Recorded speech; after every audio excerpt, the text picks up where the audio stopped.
Today we are talking about fall whiskeys. Fall. Not necessarily fall whiskeys, but whiskeys you should pick up for fall. I'm going straight in. This is my first sip today.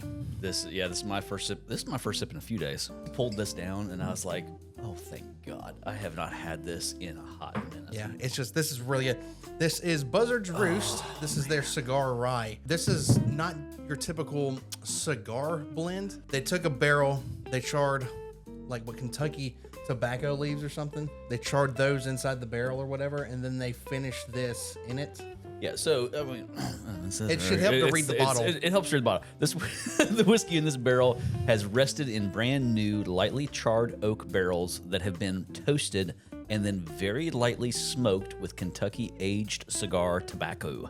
And this is an actual. You drink this, it's like you're drinking a cigar. That's what's always gotten me about cigar cuts and cigar blends. The first time I ever tried one, I was like, "Is this supposed to be taste like tobacco?" And they typically don't. They are just made or blended to pair well with a cigar. This actually has a very, very distinct tobacco note. What are most cigar cuts? They're like cognac finish or something? Cognac or a blend of cognac and Armagnac and port and something stuff. that helps pair well with cigars. Yeah, that pairs well with But the fact that they're actually putting this stuff in a barrel that was lightly charred with Kentucky tobacco leaves is kind of freaking hilarious.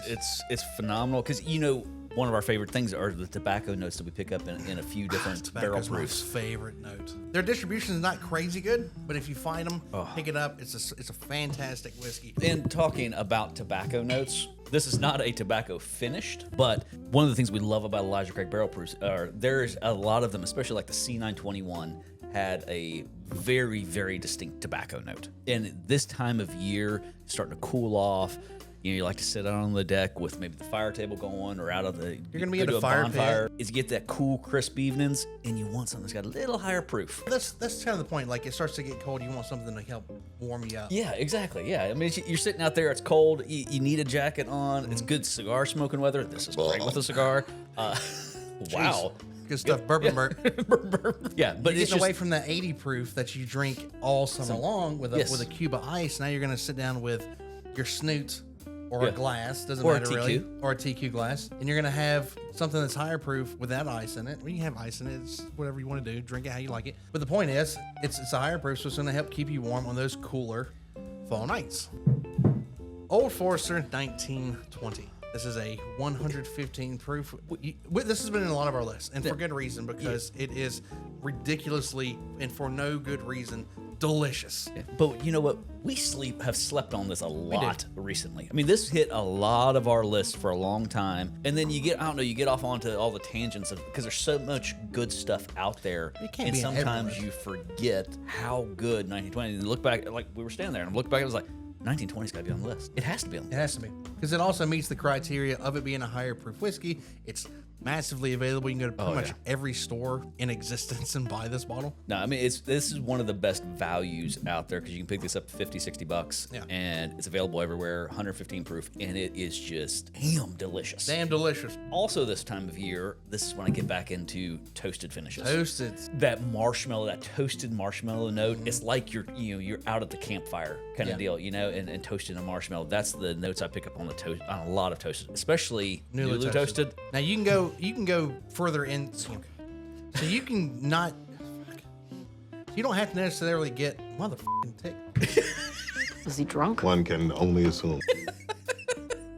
Drink another drink. Okay.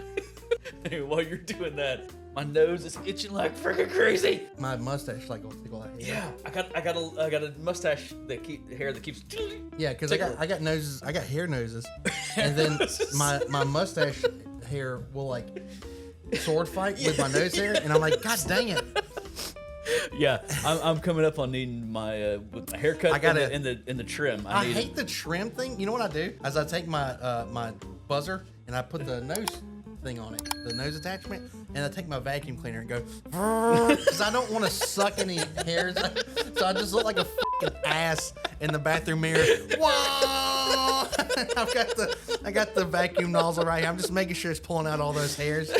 What? Call me crazy, but that's the way you do it. You're crazy. Huh? No, I don't want to breathe in hair. I don't want that hair in my lungs. Don't breathe in through your nose when you do it. If I breathe in through my mouth, it's going to go in my Plugs too. Your mustache will catch it, and you do it right before you. That's not a guarantee. You do it right before you jump in the shower. You blow your nose right after you get it done. That way, it blows it all out, and then jump in the shower. Or you take your vacuum cleaner and have that nozzle right here, and just because you're just pulling it out.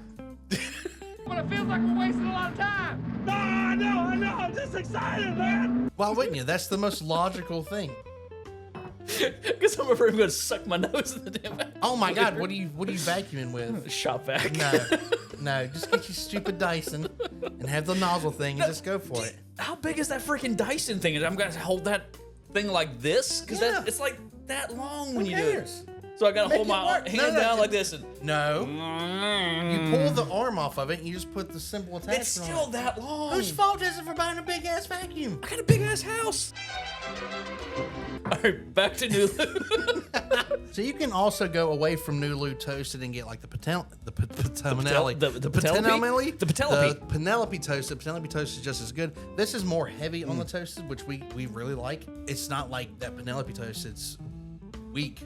It's pretty strong toasted. No, it's a strong toasted, but it's a different. There's definitely differences between the Penelope and the Nulu. Mm-hmm. They are similar. They are both MGP juices, but they have been toasted and treated, finished differently.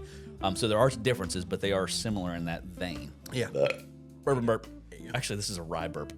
Oh, it is a rye burp. It's a rye burp. Again, just a delicious pour. All these toasts are really good just for that fall taste. This is the time of year the toasted start coming off the shelf. Agreed. We're gonna bring in this. This is Barrel Batch 35. Yeah. This is their new batch. Holy shit. We have drank some of this thing. It's really good though. It's super really good. They sent us this bottle a couple weeks, a month ago or something like that. A couple months ago. Here's the thing is, be straight up honest, Barrel has been a great supporter of the channel and sending us bottles to review. Being absolutely honest in our opinions of them, batch 33 was phenomenal. Knock your socks off. Yep. It was very good. You're not going to find that probably though. Well, actually, I still see it a lot out there. For the majority though, you're probably going to have to just pick up 35 or 35. 34. Well, yeah, 34, just being honest, 34 is good. It is not as good as 33 or 35. Yeah, these two, 33 and 35 were just knock socks off. Yeah, they're phenomenally good. Super good. 34 is good, just not as good. This meets the criteria. It's 117 proof, so you're going to give that burn. You're going to be sitting around the campfire, just going nuts with it.